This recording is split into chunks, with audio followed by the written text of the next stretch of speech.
مولانا نے پڑھا کہ ابھی تو یہ ماں کا غم وہی سمجھ سکتا ہے جس کی ماں اس دنیا سے چلی گئی ہو. اس غم کو کوئی اور نہیں سمجھ سکتا. لفظوں میں یہ درد بیان نہیں ہو سکتا کہ ماں کے جانے کا غم کیا ہوتا ہے.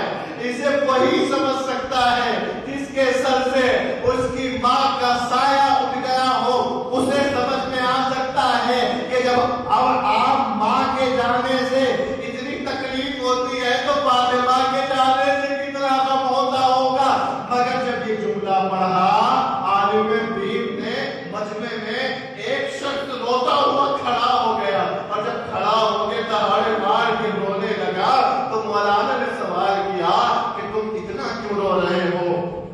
اس شخص نے جواب دیا مولانا آپ نے کہا ہے فاطمہ کے غم کو وہی سمجھ سکتا ہے کہ جس کی ماں اس دنیا میں نہیں ہو, جس نے اپنے ماں کی موت کو دیکھا ہو. کہا میں نے یہ کہا کہ مولانا ابھی میری ماں کا انتقال ہوا ہے, میں ابھی اس کی میت کو دفن کر کے آ رہا ہوں. میں اس غم کو سمجھ سکتا ہوں مگر آپ نے انصاف نہیں کیا.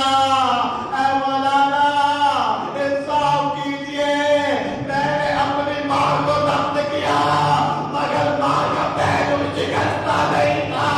میں نے اپنی ماں کو دفن کیا مگر پسلیاں ٹوٹی نہیں تھی. میں نے اپنی ماں کو دفن کیا مگر نقصان میں تماشوں کے نشان نہیں تھے. مگر حسین کی ماں پہلو شکستہ رخسار نے اس حالت میں دفن کیا. علی نے رسول سے کہا یا رسول